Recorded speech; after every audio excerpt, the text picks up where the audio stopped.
Hello, this is Tom from the Dreamcast Junkyard, and I'm back again with another book review. It seems that the books are all coming out for the Dreamcast recently. This one is Dreamcast Year 1 from Dreamcast Years. Now, this was kickstarted, full disclosure, I am a backer. I'm also interviewed in the book. This particular book is in the similar style of the previous Too Old for Gaming books, which I do have here. PlayStation Vita Year 1 and PlayStation Vita Years 2 and 3, which I also backed because I'm a huge fan of the PlayStation Vita as well as the Dreamcast. But today we're going to be focusing on this book. So this was written by Andrew Dickinson, and it was funded on Kickstarter, as I say. And yeah, I just wanted to do a quick kind of flick through it. Here's a look at the cover. It's very nicely designed front and back. I believe a graphic designer was recruited to create this artwork, this original artwork, which is very nice, very cool aesthetic for the cover and throughout the book as well. So we'll have a quick flick through this. I will say as well, there is a written review to go alongside this video, so if you're watching this on the Dreamcast Junkyard page, you'll already know about that. But if you're not, then if you look in the description, you'll see the link with some high quality photos and some words written by yours truly. So into the first page. I won't dwell too long on every page, but I just wanted to give you an idea of how it looks and feels in real life. There's the contents. There's an introduction here from Sandeep, who is actually the guy who wrote the PlayStation, or rather started the whole Too Old for Gaming thing off. So that's quite nice that he's lended his talents to the Dreamcast Year 1 book. And then going into it, we've got a little look at all the contributors there. I love these little kind of icons, these little avatars that have been created just for the book. And then there's also contact information for everybody, just in case you wanted to go and give them some love on Twitter or via email or whatever. So yeah, the first part of the book just deals with the launch of the Dreamcast. And what's interesting about this particular book is that it actually focuses more on the UK story. We've had books recently about the Japanese Dreamcast. We've had books about the sort of the worldwide release of the console, but nothing really that's specifically about the UK launch. And obviously, as someone from the UK, that was quite, it struck a chord with me. And obviously, the Dreamcast Junkyard is written very much from a UK kind of perspective, so it's very much in keeping with what I'm interested in, really. So back to the book.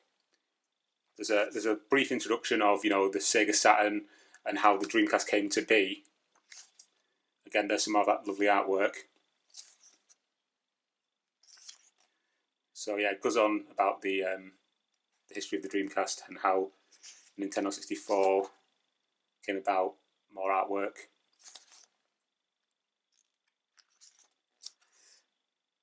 I'm just going to flick through. So there's a nice picture there of a GD-ROM development disc.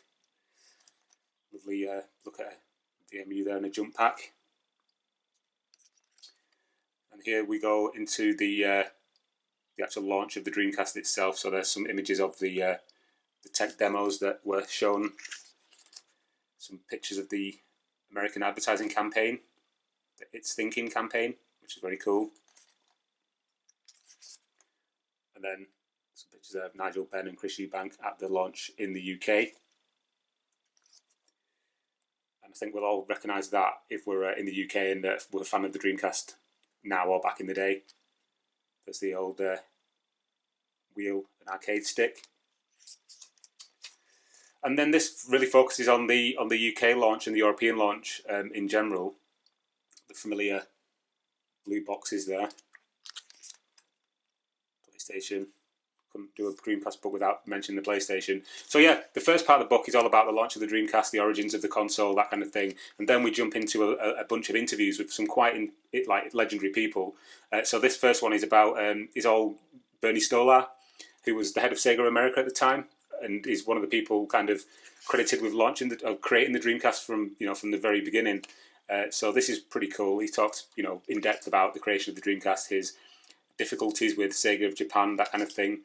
There's some nice pictures here. There's a picture there of Geist Force.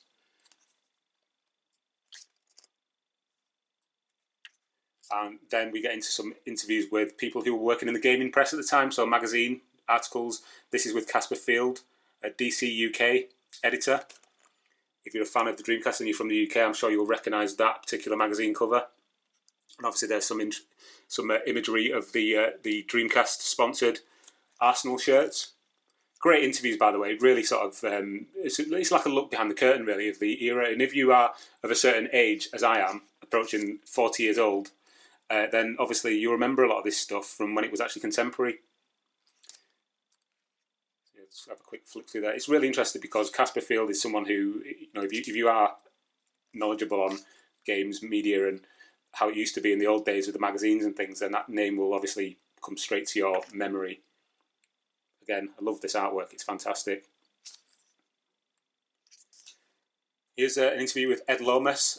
Again, he's someone who I remember from his days at CVG, which was a UK games magazine, and then obviously the official Dreamcast magazine as the editor. Again, another fantastic interview with Ed. Continuing on. Now, this is something that is actually quite fascinating because this is an interview with Dave Kelsall, who was the art editor at EMAP for a lot of the magazines there, and this is a never before seen look at the failed EMAP official Dreamcast magazine pitch, which is actually, again, as I say, never before seen. So that was quite a get for Andrew to get that in the book.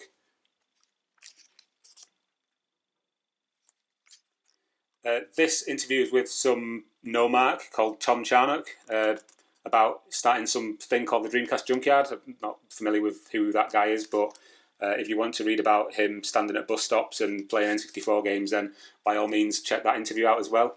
I won't dwell too long on that. There we go, nice look at the lovely PAL Dreamcast case there. Interestingly, this one seems to have its hinges intact, so that's quite unusual. Let's carry on. And then the final section of the book looks at some of the games that were released at launch in the UK. So we've got a nice little retrospective there on Sonic Adventure, Sega Rally 2, Blue Stinger. I hope you can see this okay. I'm not holding it too close to the camera. I apologise if I am. Also, if you can hear the wind in the background, we are in the midst of a storm at the moment in the UK, Storm Dennis. So he's making a cameo at certain times throughout this video. Power Stone. These are all great, by the way. These retrospectives, well worth a read. Written from like a modern kind of viewpoint, looking back. Some artwork there from the VMUs. Virtua Fighter 3. Toy Commander. Crazy Taxi. What else could that be, really? That Cadillac. Amazing, amazing artwork. Tokyo Highway Challenge. One of the first games I ever played on the Dreamcast, incidentally, when it was Shitoku Battle. Soul Calibur. Again, I love that. This is like a sort of, a facsimile of the game when Killick wins a fight. Godzilla Generations. Obviously, these all aren't UK games because Godzilla Generations and Armada never came out in PAL territories. So it's just people's memories who backed the book and wanted to write a retrospective. And here's some backers again writing just little mini reviews of games that they really enjoyed. There you go. Some faces there that people from the community will no doubt recognise. There we go. And another look at the lovely Dreamcast console there. And then, in the back, these are the games that released during year one. With the artwork. It's almost like one of those directory sections in the back of magazines that they used to have, where they used to have all the reviews rounded up. Which is very nice indeed. There you go. And then finally, just a little shout out to all the Kickstarter backers. Again, of which I am one. And again, if you are in the Dreamcast community online, then there are names here that you will recognise. And then finally, just a little look at the thanks, the author, the people who contributed to the book. And again, some of the sort of the most well-known Sega-related websites here. Out of Print Archive is a good one as well. Megavisions, Retro Games Master, Dreamcast Today, Sega Retro, Sega Nerds, Moby Games. And then on the back, inside cover, coming soon, Dreamcast Year 2. Contain yourselves, people. But no, joking aside, it's a really cool book. Again, if you've got any of the previous Too Old for Gaming books, you'll know exactly what to expect from this one. I also did get this in the envelope. It's a nice little sticker with a stylized Dreamcast on it. I might put that on my motorbike helmet or something, just to show people I'm a true Dreamcast fanatic, shall we say. But yeah, there we go. That's Too Old for Gaming, Dreamcast Years, Dreamcast Year 1 by Andrew Dickinson. Fantastic read and something you should pick up, definitely, if you are a fan of the Dreamcast. Right, that's enough from me. Thank you very much for watching, and goodbye.